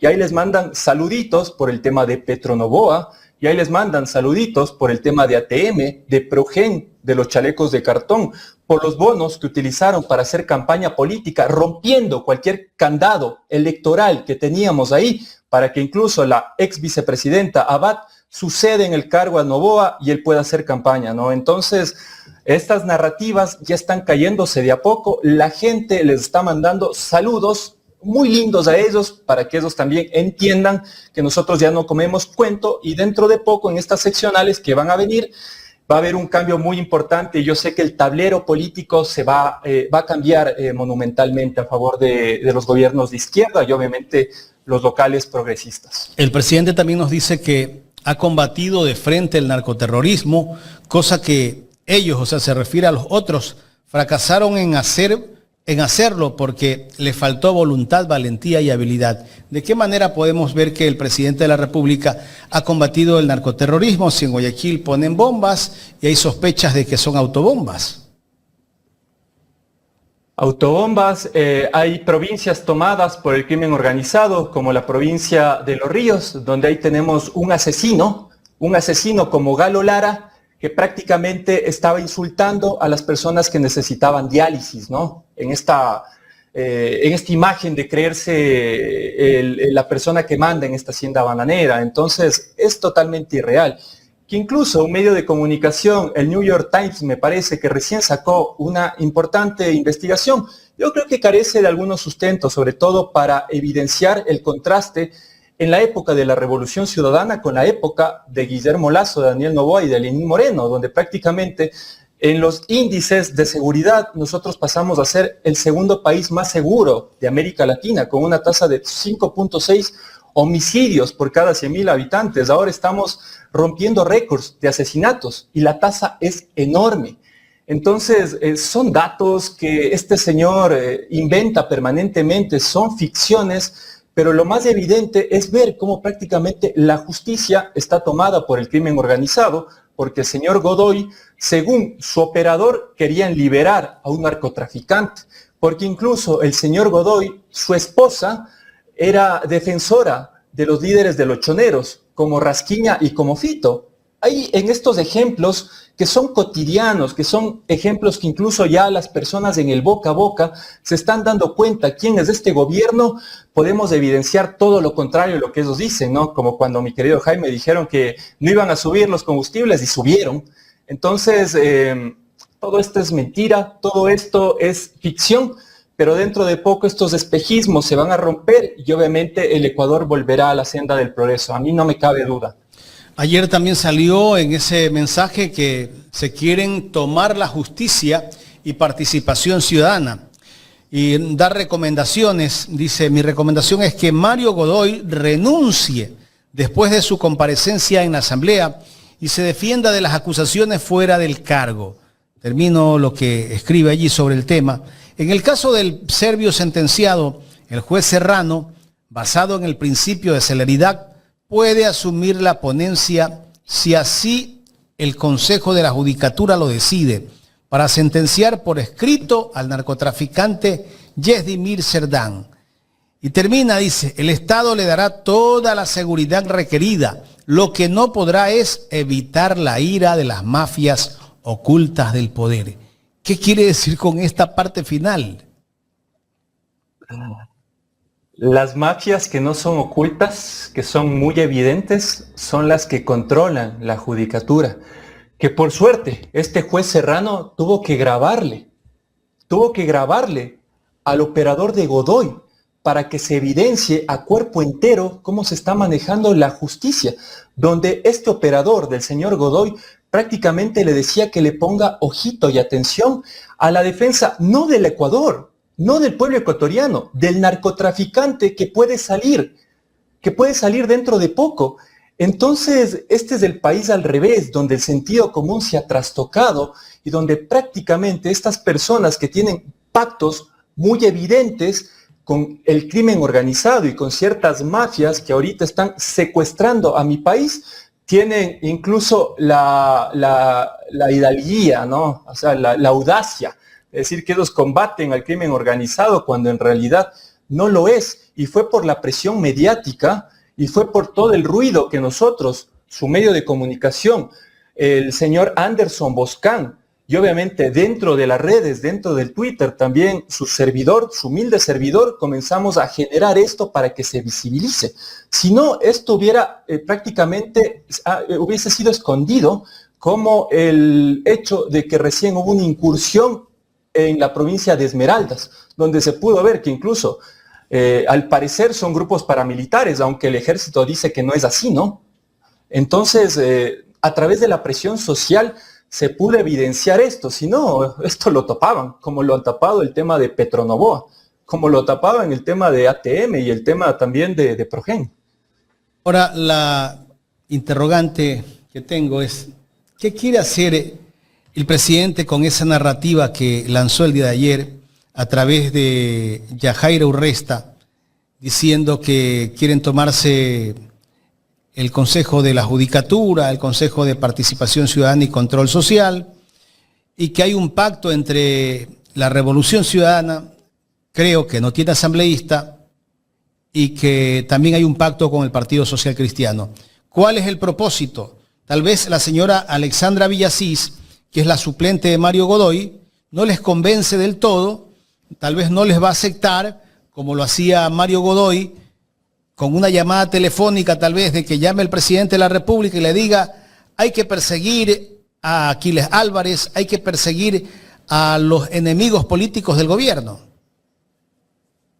Yo creo que va por ahí, yo no conozco realmente a profundidad quién es esta persona, pero si existe tanta presión a nivel mediático, tanta presión a nivel discursivo, es tal vez porque ella no va a ceder a todo lo que ha hecho durante este tiempo el señor Godoy, y además es importante entender quién es el interlocutor de este mensaje, ¿no? De quién cita luego el presidente de la República. Es la señora Yajaira Urresta, mi querido Jaime. La señora Yajaira Urresta, que ahora nos da lecciones de ética, cuando en realidad esta señora al principio estuvo en la izquierda democrática y luego cuando pasó esa represión brutal en contra del pueblo ecuatoriano, y a mí no me puede desmentir la señora Urresta, porque tanto Andrés Durán como su servidor fuimos de los pocos medios de comunicación, yo te diría que incluso fuimos los únicos que le fuimos a entrevistar en su casa. Ella vivía en el centro sur de la ciudad y ahí nos contó su narrativa y su historia. Y luego la Revolución Ciudadana la adopta, la acoge a la señora Yajaira Urresta. Y sucede que 4 años después, la señora ahora es cómplice de sus verdugos, que esto es lo más loco de esta historia, de esta situación. Y obviamente la señora Yajaira Urresta ahora prácticamente es un saco de boxeo, ¿no? Y le están pegando permanentemente porque utiliza eso, Novoa, ¿no? La distracción para utilizar a quienes traicionaron a la Revolución Ciudadana y luego citar este mensaje con cifras totalmente erróneas y con prácticamente estas incoherencias donde menciona que la Revolución Ciudadana se va a tomar el Consejo de la Judicatura, el CPCCS, cuando en realidad fue el Trujillato y todos los gobiernos que le han sucedido a este de Lenín Moreno, que han destruido la institucionalidad, que han destruido la capacidad de que los ecuatorianos puedan incluso estar en instituciones públicas velando por nuestra seguridad y nuestros intereses, y ahora están enquistadas por mafias organizadas y políticas. Así que yo creo que va por ahí. Ojalá esta abogada no ceda ante las presiones, ojalá no ceda ante los chantajes, y créeme que desde ahí incluso el sistema judicial se va a liberar, como hace algunos días incluso decía mi querido abogado, el señor Washington Andrade. Y para finalizar este tema, ya aquí el presidente dice que el Estado no podrá evitar la ira de las mafias en el tema del juez Serrano, si él viene y participa o lo sentencia al serbio. O sea, le está diciendo que el Estado no es capaz de darle seguridad a una persona que imparte justicia. No puede darle, porque ellos no pueden ni cuidar el patio de su casa. Imagínate, y ahora quieren poner una central nuclear, ¿no? Dios mío, yo no quiero ni pensar lo que pueda suceder. Entonces, son narrativas nada más. Si no, preguntémonos qué es el paradero de Hernán Luque, ¿no? Quien comparte incluso residencia con la señora ex fiscal Diana Salazar. Está en Argentina. Ellos tienen una relación muy estrecha con Milei. Tranquilamente podrían hacer una operación policial para atraparle a Hernán Luque Lecaro y encerrar en la cárcel del encuentro, sino el señor Danilo Carrera, donde prácticamente él tenía ciertos operadores que dieron plata para la campaña de Guillermo Lasso, y dentro de estos operadores está el hermanito de la señora Inés Manzano, el señor Bernardo Manzano, que fue ministro de Agricultura, y podrían impartir justicia y llevarle a la cárcel del encuentro. Pero sí son muy machitos, ¿no? Con estas narrativas que ahora les vamos a dar justicia a los jueces. Hay una cantidad de abogados, de jueces que han quedado en la intemperie en este país, que han sido asesinados, porque obviamente el Estado no protege a los ciudadanos de bien, protege a estos narcotraficantes que incluso pueden ser liberados en las próximas semanas. Y bueno, ayer también el presidente de la República designó a Diana Salazar, Fernando Yávar, abogado del presidente, José de la Gasca, también ministro de este gobierno y posible precandidato o candidato a fiscal general del Estado, y Sandra Cordero como representantes ante la Corte de Arbitraje de La Haya. Esto quiere decir que le da más poder a la señora Salazar, al señor de la Gasca, para que vayan a un cargo de representación a nivel internacional. ¿Por qué ellos quieren limpiar su imagen a nivel internacional? Porque saben que a nivel local están perdidos. Entonces el nicho que tienen es tratar de evidenciar que ellos hacen justicia a nivel internacional, pero tranquilos, tranquilitos. Dentro de poco va a salir una sentencia de la Corte Interamericana de Derechos Humanos en relación a lo que han hecho con Jorge Glass, donde se va a evidenciar que lo están matando, donde el expresidente, puede gustarles o no, pero no pueden condenar la muerte. Es inaudito en esta audiencia que pudimos ver en estos días, mi querido Jaime.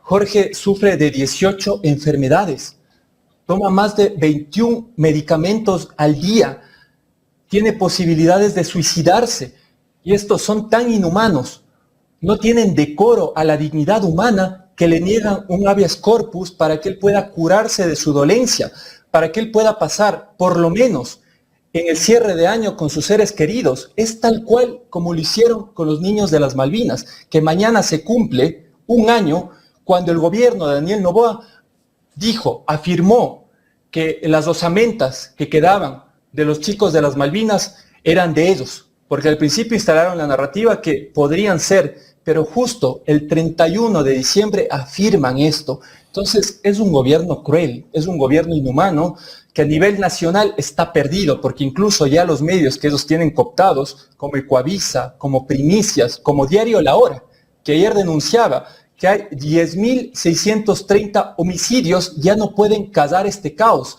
Y lo único que le queda es tratar de limpiar la imagen a nivel internacional, pero ya está demasiado sucia. Si no, recordemos cómo el señor Noboa dilapidaba dinero en España, ¿no es cierto? Y quería que se lleven de farra, que les lleven de farra, mientras nuestro país está en permanente caos institucional y obviamente somos el 6º país más violento del mundo.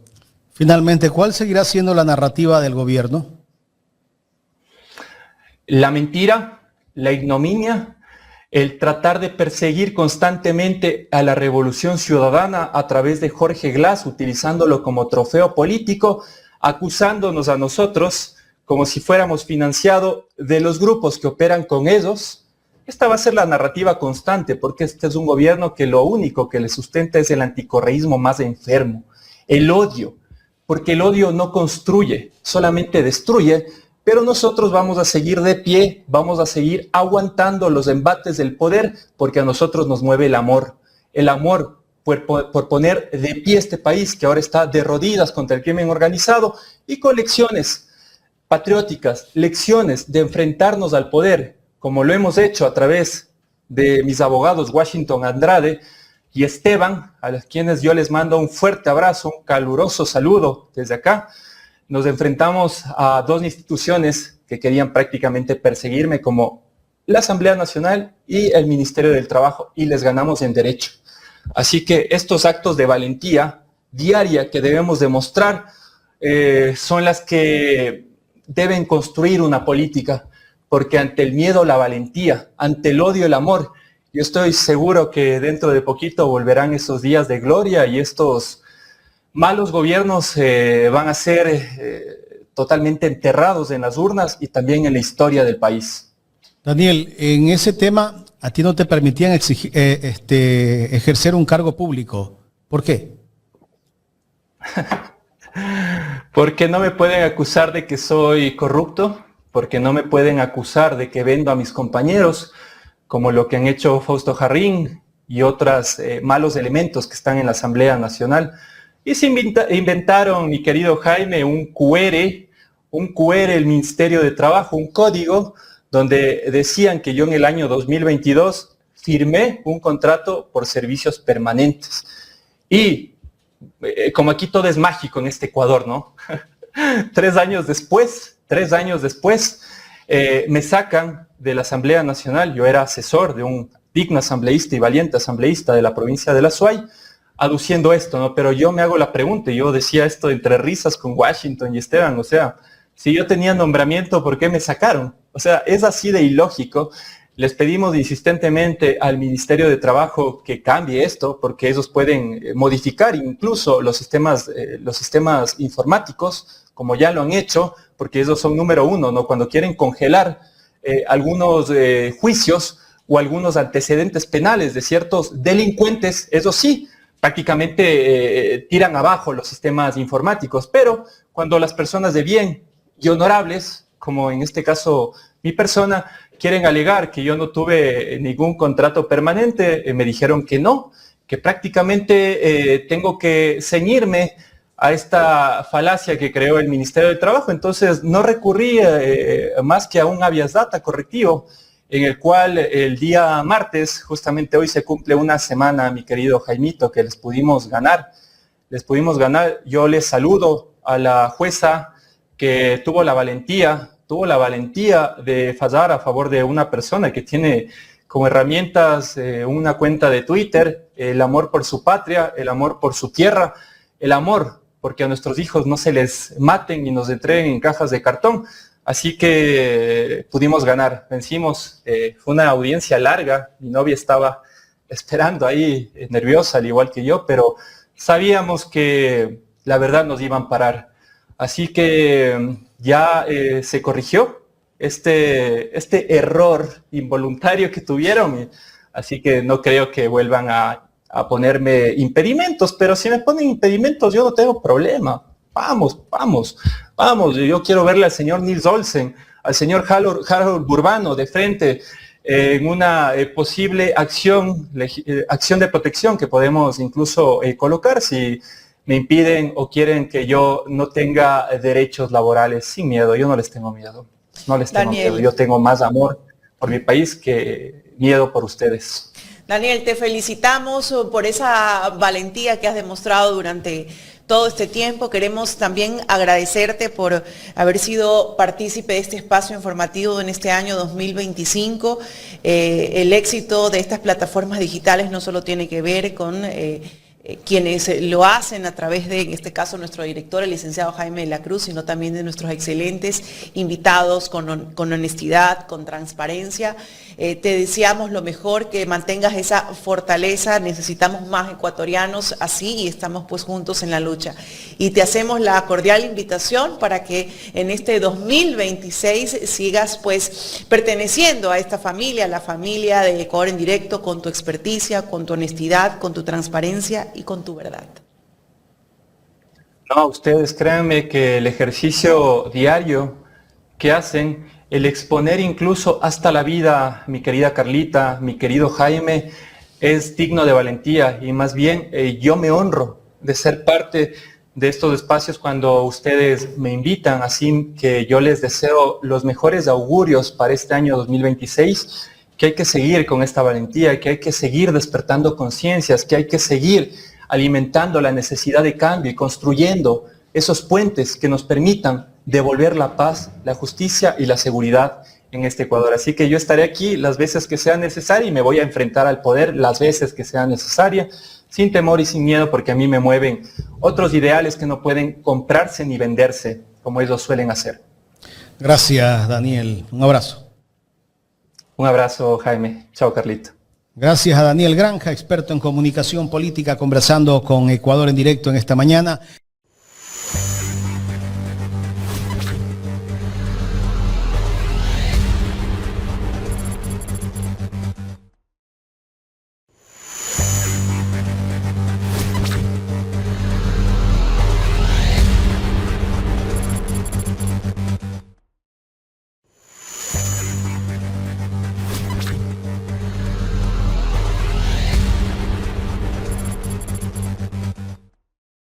El economista Diego Borja con nosotros, ex ministro de Economía, para finalizar este año y hablar un poco del Ecuador y por supuesto también un poco de la coyuntura, cómo se da y la economía de este país, ¿qué nos depara? La economía estable que dice el presidente, ¿no? De tener una economía estable.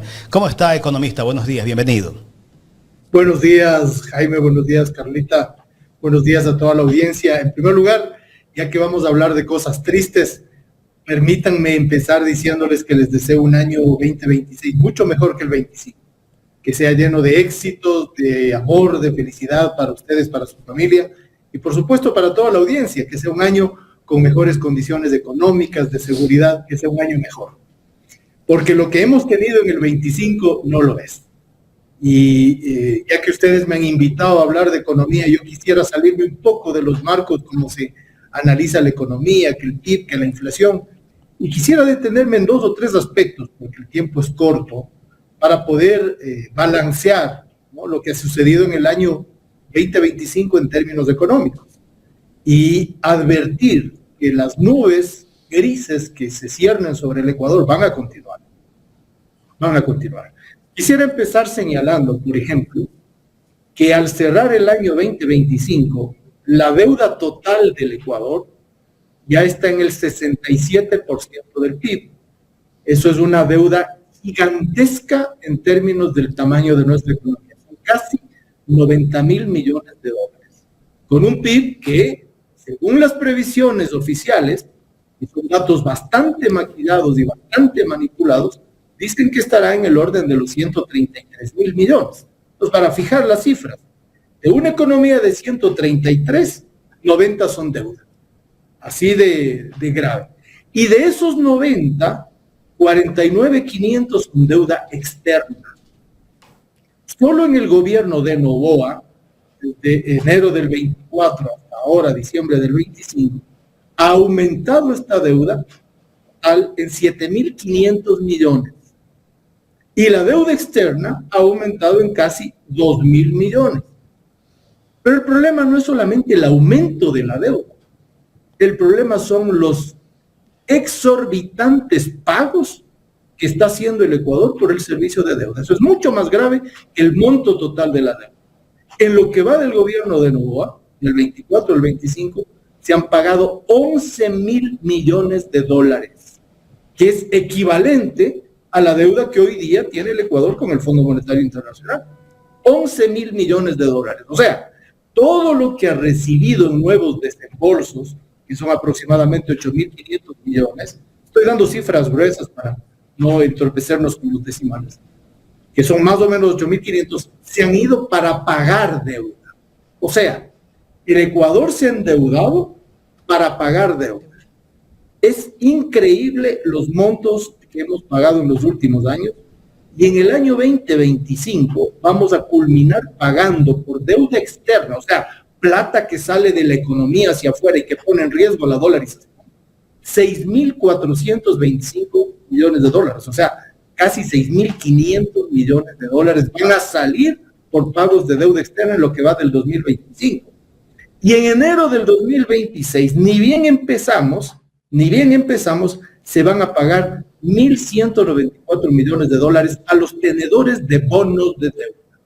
Entonces aquí hay un conjunto de elementos alrededor de la deuda muy graves que ponen en riesgo las cuentas fiscales, que descapitalizan la economía, que contribuyen a vulnerar la dolarización y que, como se acaba de inventar el agua tibia la vicepresidenta y ministra de Salud, no hay recursos ni para salud, ni para educación, ni para seguridad, ni para protección. ¿Por qué no hay recursos? Por este drenaje bárbaro de recursos producto de este negocio, que es el negocio de la deuda externa. Eso nos dice, economista Borja, que no habrá inversión pública en lo absoluto, porque el dinero del Estado ni siquiera va a alcanzar para aquello. Mire, déjeme hacer, muy buena la pregunta, Carlita, porque tenía incluso esa comparación aquí en las cifras que quería mostrarles, ¿no? El Ecuador, en este momento, es el segundo país más endeudado del mundo con el Fondo Monetario Internacional. Del mundo. El Ecuador tiene en este momento 10.2 veces la cuota que tenemos en el Fondo Monetario Internacional como deuda con el Fondo Monetario Internacional. 10.2 veces. Solo nos supera Argentina, que tiene un poquito más de 13 veces. Y todo el resto de los demás países, que son más de 60, están por debajo del Ecuador. El segundo país más endeudado, fíjense, aquí también una mención. Los medios de comunicación nacionales, los tradicionales me refiero, ni se refieren a este tema. Y en una nota que sacaron hace pocos días le ponían al Ecuador como el tercer o cuarto país más endeudado. Cierto, pero en términos totales, pues, no se puede medir así el endeudamiento, hay que medir en términos del tamaño de las economías. Y en términos del tamaño de las economías, el Ecuador es el segundo país más endeudado del mundo con el Fondo Monetario Internacional. En esas circunstancias hay dos elementos que la ciudadanía tiene que saber. Es mentira que la deuda con el Fondo Monetario Internacional, como algo multilateral, es barata. Eso es mentira. ¿Por qué? Porque a las tasas, que son bajas para los créditos normales, le suman dos elementos que tiene el Ecuador. Uno, es un gran endeudado, 10.3 veces la cuota, ¿no?, que tiene, y es una deuda de largo plazo, no es una deuda corta. Eso hace que se activen comisiones y recargos, y por tanto la deuda del Ecuador con el Fondo Monetario es cara. Estamos hablando del orden de los 7.75 al 8.25% de la deuda que tenemos.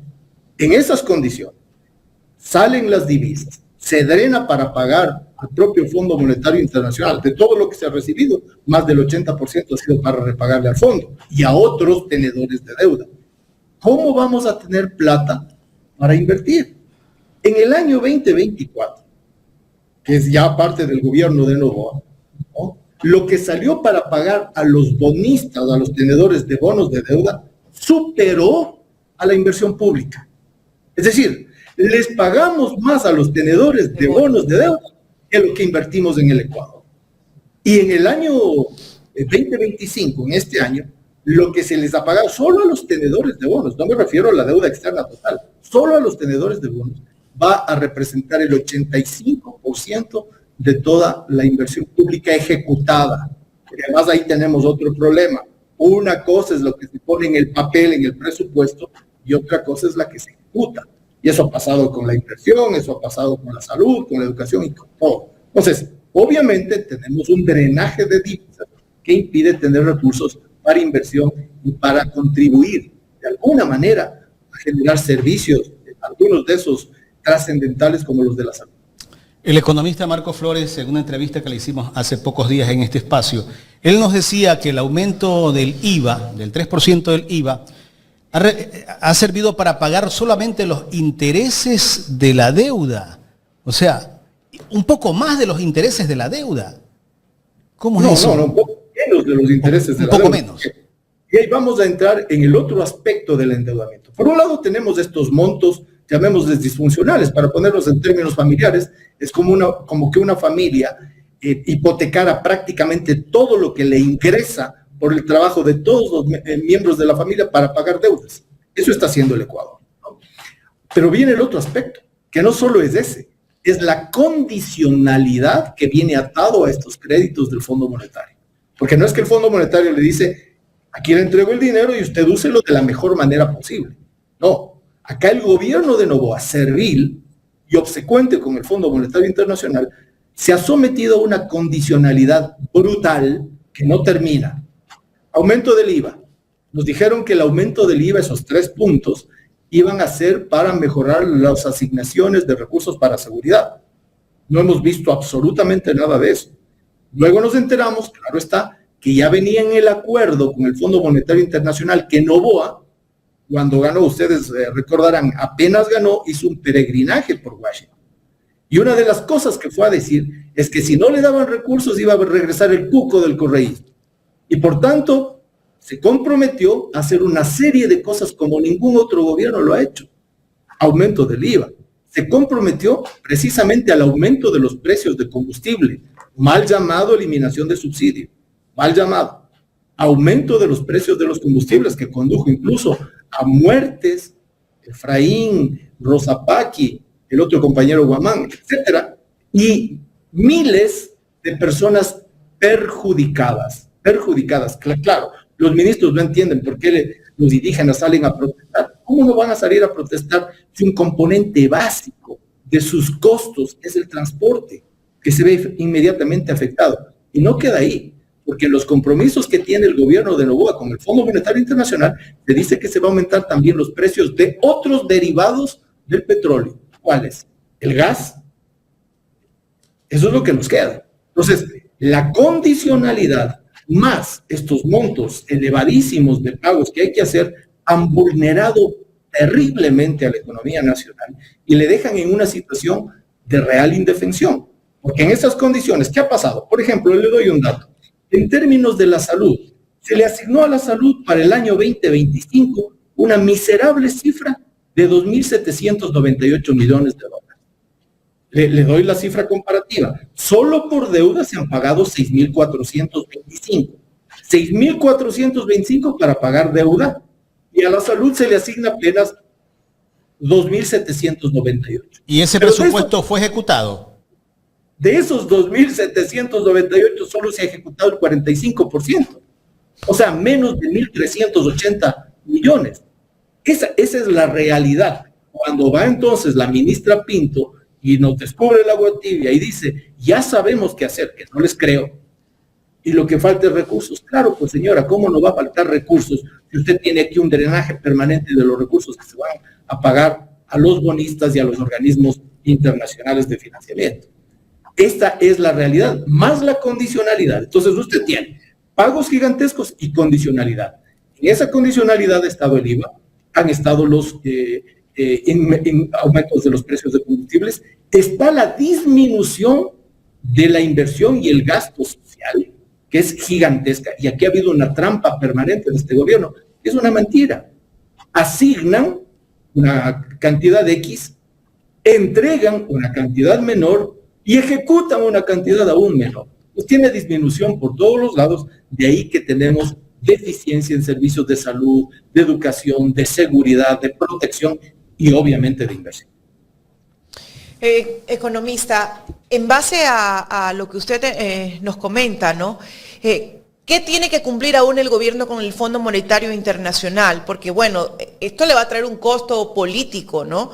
Y ya vimos lo que pasó con el tema de la elevación del costo del diésel. ¿Qué más tiene la carta de intención del Fondo Monetario Internacional que deba cumplirse en este 2026 y que, por supuesto, es preocupante para los ecuatorianos?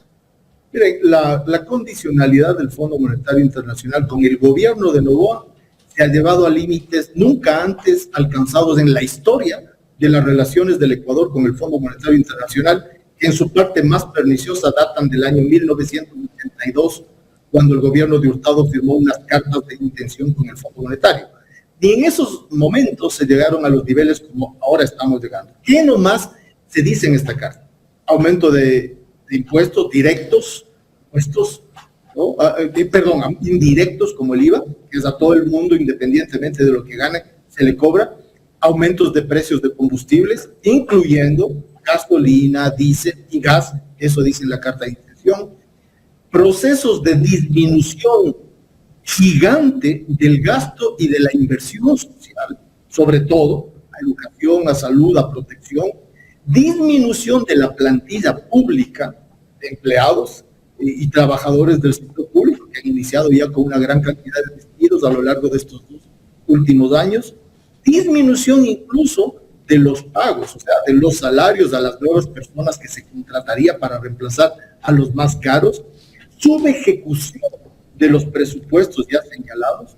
Procesos de privatización de sectores importantes de la economía en el sector petrolero, en la OCP, que ya debía ser de vuelta al Ecuador.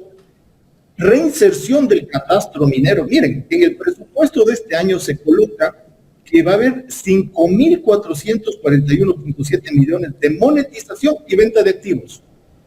Y cuando uno mira la carta de intención, ¿dónde está esto? En el sector petrolero y está en el sector minero.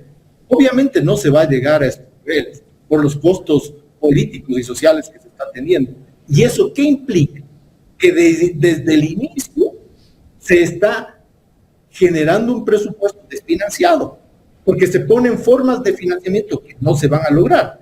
En la necesidad de financiamiento del presupuesto aprobado hay 16.000 millones de dólares. Es necesidad de financiamiento. O sea, el 35% del presupuesto se aprobó desfinanciado. Los ingresos permanentes son menores que los gastos permanentes. O sea, nuevamente se va a gobernar bajo decretos de una parte de los gastos no permanentes, que son deuda, que son ventas petroleras para pagar salarios. Esa es la tónica que tenemos para el año 2026 y la que hemos tenido para el año 2025. Pero el presidente nos dice, nos pone en manifiesto un tuit completamente diferente. Completamente diferente en función, gracias, en función de los números y de las estadísticas. Lo tenemos. Sería bueno ponerlo en pantalla. Aquí están. Índice de pobreza, 20.5%, el más bajo en 20 años. No sé si es verdad lo que nos publica el presidente sobre este tema. Podemos ir analizando tema por tema, economista. Claro, hasta la última cifra que yo había visto, el índice de pobreza en general estaba en el 24%, que no llegaba al que se terminó en el año 2017, que era del 22%. No sé si esta será una nueva cifra, aunque ya nos vamos a referir brevemente a la manipulación de las cifras, a la manipulación de los censos, a la manipulación de la base de cálculo de los agregados económicos, etc. Mire, el riesgo país, ¿no? El más bajo en 7 años. Claro, ¿cómo no va a estar bajo? ¿Qué es el riesgo país para empezar? El riesgo país es la percepción que tienen los tenedores de deuda del Ecuador de si se les va a pagar o no se les va a pagar la deuda. Ese es el famoso riesgo país. La percepción de gente que ni vive en el Ecuador, que no sufre las condiciones de inseguridad, que no sufre las condiciones de salud y de falta de otros servicios, que no sufre las condiciones de recesión de la economía y falta de empleo y oportunidades. Es gente que está sentada en una oficina burocrática en uno de los fondos o bancos de inversión en los países del centro capitalista, normalmente en los Estados Unidos, y que desde allá perciben si ese paisito disfuncional les va a poder o no les va a poder pagar la deuda. Ese es el tal riesgo país, porque el riesgo de los ecuatorianos evidentemente no dice eso. ¿Cuál es el riesgo de los ecuatorianos? 25 homicidios diarios. El Ecuador está cerrando como el año 25 con la tasa de homicidios más alta de su historia. Ese riesgo disminuido que tanto se ufana el gobierno, ¿lo está viviendo el ecuatoriano? Obviamente no.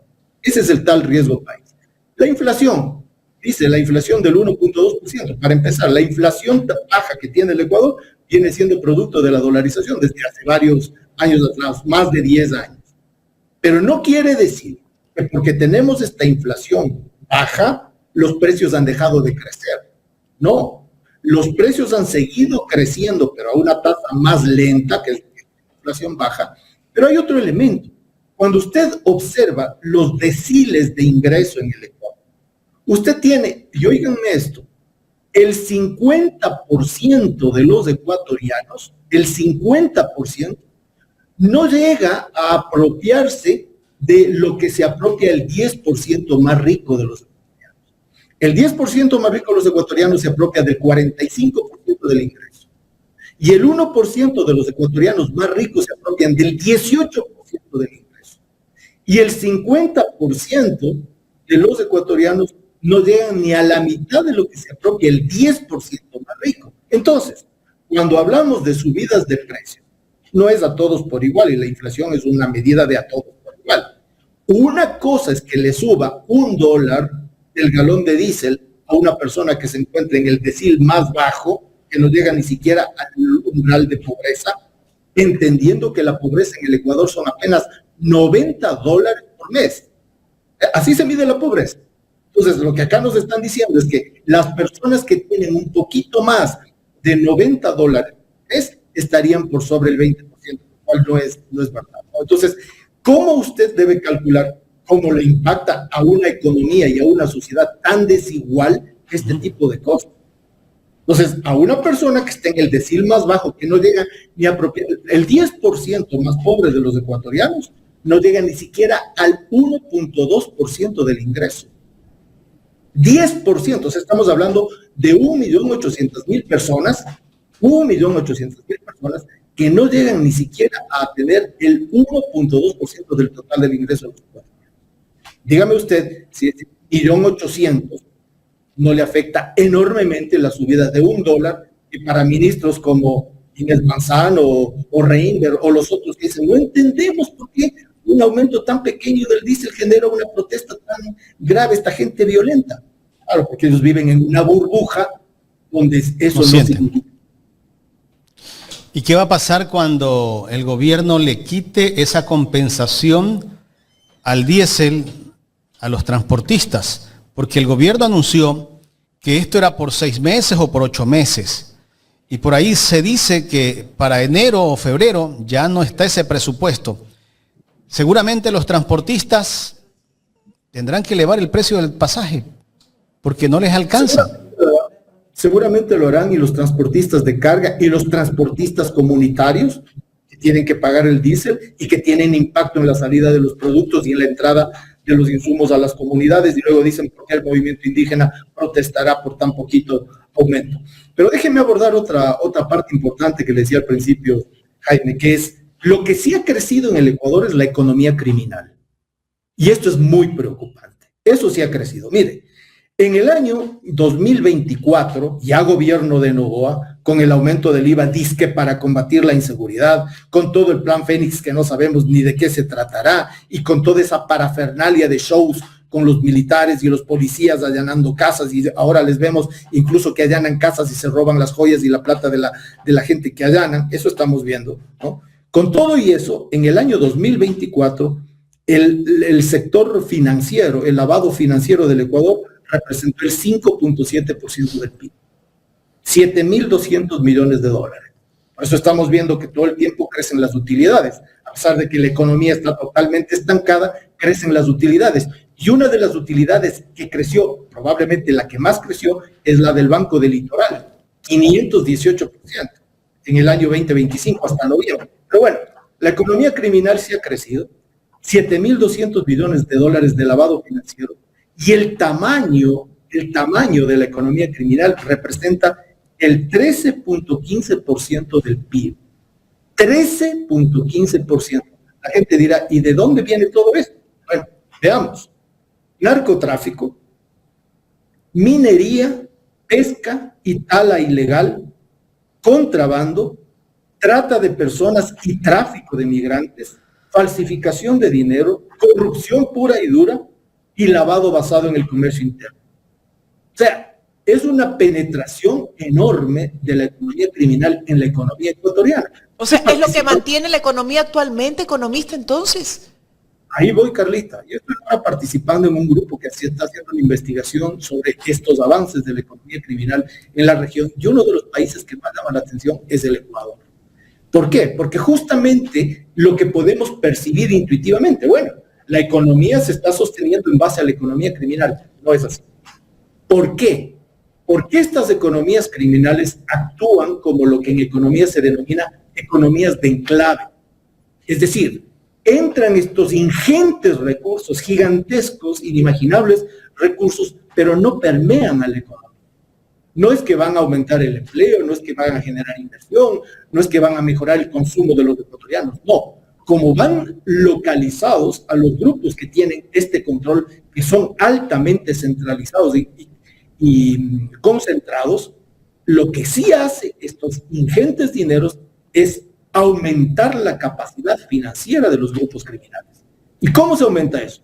En infraestructura, en personas que están vinculadas a esos grupos, en capacidades de equipamiento, de comunicaciones, armamento, de infraestructura, de movilización, etcétera, etcétera, mayores incluso que el propio Estado. Por eso es que esta economía, en vez de generar una mejora para todos los ecuatorianos, lo que hace es aumentar la capacidad financiera de los grupos violentos, y por eso se refleja en los enormes índices de violencia que tiene el Ecuador, y además diferenciados por territorios. Si a nivel promedio estamos hablando de 55 homicidios por 100.000 habitantes, que es una barbaridad, ¿no? En ciudades, por ejemplo, Durán, por ejemplo, Pueblo Viejo, que va a terminar como la ciudad más violenta, probablemente de toda América, en el Ecuador, de Camilo Ponce Enríquez, y otras ciudades, los niveles de violencia son muchísimo mayores, superando los 150 y 160 homicidios por 100.000 habitantes. Eso le pone a esas ciudades como las ciudades más violentas del mundo, incluso en niveles comparables con las que están en conflicto civil o armado ya directo. Entonces, la economía criminal crece, no le beneficia a la economía en su conjunto, pero sí fortalece la capacidad financiera de las bandas delictivas, de los grupos organizados, y empieza a cooptar a las instituciones del Estado. Y ahí empiezan entonces a salir a la luz, porque ya se sabía, la enorme penetración que tienen estas economías criminales en la institucionalidad de la justicia, en la institucionalidad de la policía, en la institucionalidad de las fuerzas armadas. Porque no se quedan, pues, simplemente en la esquina de la criminalidad, sino que penetra el resto de la sociedad, contaminando a instituciones que deberían estar, al menos para proteger a los colombianos. ¿Cuántos millones ganó la banca este año? ¿O termina ganando? Mire, en lo que va del año, según la cifra que se ha dado a conocer, hasta noviembre, porque no hay la cifra de diciembre, eran 819 millones de utilidades. Es el único sector de la economía que crece y ha crecido permanentemente, incluso durante la pandemia. ¿Por qué crece tanto? Bueno, ahí le estoy dando yo una de las razones, que es con este aumento enorme de este dinero, que no es un dinero lícito, que se lava también a través del sistema financiero, no solamente ahí, ahí no hay que equivocarse. Eso no se queda solamente en el sector financiero, permea el sector real de la economía, y ahí viene el gravísimo problema que está teniendo el Ecuador. Pero solo lo que iba hasta noviembre eran 819 millones de dólares, lo que más crece. ¿Cuáles las perspectivas para el 2026, economista Diego Borja? ¿Qué podría pasar en el 2026 si el gobierno le cumple al Fondo Monetario Internacional con el alza del precio del gas, la revisión de las tarifas eléctricas, aunque algunas personas nos hablan de que ya ha subido la tarifa eléctrica, por eso justamente eliminaron la recolección de basura de la tarifa de las facturas de luz? Y supuestamente bajó la tarifa, pero se mantienen los precios. Que está también dentro de las condiciones que tiene que cumplir con el Fondo Monetario, el aumento de las tarifas eléctricas, ¿no? ¿Qué va a pasar? Más de lo mismo, Jaime, más de lo mismo, y más de lo mismo es más dolor para la mayoría de los ecuatorianos, más sufrimiento, más angustia, más ansiedad, la mayor parte de los hogares ecuatorianos están endeudados para poder cubrir el gasto diario, el gasto de alimentación, el gasto de alquiler de la casa, el pago de las propias tarjetas o del chulco al cual se endeuda también la ciudadanía. Es decir, más de lo mismo, y más de lo mismo es ir hacia peor. Y con un componente que es la manipulación de las cifras, como por ejemplo estas que acabamos de ver, que no sé de dónde se sacan, que ha disminuido la pobreza en el Ecuador, ¿no? Y la manipulación de las cifras económicas. Mira, según la previsión de crecimiento del Banco Central, que está publicada en su página web a septiembre de este año, el año 2025 va a terminar con un crecimiento del 3.8%. Claro, cuando uno se pone a ver, y eso no lo van a hacer todos los ciudadanos, sino aquellos que tenemos ya este vicio de ver los datos con precisión, cuando uno se pone a ver, primero, por ejemplo, ni el propio Fondo Monetario Internacional le dice al Ecuador que sí que va a crecer al 3.8, ellos dicen 3.2, hay otros organismos que dicen 2.5, pero cuando usted mira cómo es este crecimiento, usted se da cuenta que mucho de este crecimiento tiene que ver con la manipulación de las cifras, que fue el cambio de la base de cálculo del 2007 al 2018. Si usted compara, y yo hice la comparación, entre cómo sería el crecimiento de la economía con la base que teníamos del 2007 a la que manipularon del 2018, y evidentemente ese crecimiento disminuye. Ahora, ¿se da un crecimiento con respecto al año 2024? Claro, pues, porque el año 2024 la economía cayó en 2%. Ahora va a recuperarse un poco. Esto en economía se le llama el rebote del gato muerto, porque hasta un gato tirado muerto desde el 6º piso, algo rebotará, ¿no? Pero cuando usted mira los componentes del PIB, inversión, consumo, gasto del gobierno, usted se da cuenta por dónde está creciendo esta economía, si ha disminuido la inversión, si disminuye el consumo, si disminuye drásticamente la inversión pública y el gasto público, no hay sustento. ¿Qué me permite decir esto con claridad? Esto lo podemos probar metodológicamente, que hay una manipulación de las cifras de cálculo macroeconómicas, y seguramente también hay una manipulación de estas cifras sociales que han presentado. Porque recordemos, ese censo que hicieron es un desastre absoluto, además costoso para el... Quiero tocar un tema que no es la economía, pero sí vale la pena tocarlo con usted como ex candidato a la vicepresidencia. El gobierno dice que combate la delincuencia, el terrorismo. Casi que el discurso del gobierno es hablar de seguridad, pero resulta que esa seguridad no es la que en realidad se refleja en el país. El gobierno nos habla de que hace todos los esfuerzos, pero en realidad este año termina siendo el año más violento. ¿Qué lectura darle a todo lo que está viviendo el país? Cuando el gobierno dice que casi somos un paraíso, que el Ecuador nos habla de un nuevo Ecuador y que no hay que arriesgar lo ganado. Bueno, es un paraíso para Novoa. Se va a ver la Fórmula 1 en los países árabes, se va a tomar helados en Miami, no pasa en el Ecuador después de que perdió enormemente la consulta popular, vive en una realidad totalmente alternativa al Ecuador, y desde ahí, claro, usted se va a Disney y usted va a decir, no, pues sí, esto es maravilloso. Desde ahí hacen los análisis para el Ecuador. Pero cuando uno vive, ¿qué combate al terrorismo? A ver, pongamos 3 puntos. 1, una justicia totalmente captada por el narcotráfico, como acabamos de ver. Y hay que decirlo con todas las palabras como son. Este señor Godoy es un impresentable y debería renunciar. Pero también debería renunciar Swing, el de la Corte Nacional. ¿Por qué le propuso a Godoy? Y ellos generaron todo este esquema, que ya no es solamente algo... Alarcón también. El fiscal también, Alarcón. creo. Alarcón, ya se fue Guaidó, no es que se renunció y se fue. Huyó, ¿no? Esta gente es la que maneja la justicia. ¿Qué justicia puede haber si está tomada y captada por las bandas delincuenciales?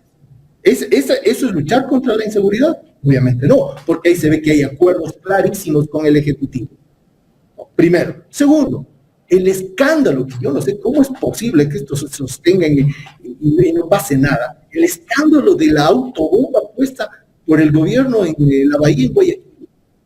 Y es evidente. El cubrimiento que se hace a través de las cámaras del municipio de este Porsche que le va a dejar a una empleada a la misma casa del presunto perpetrador del evento.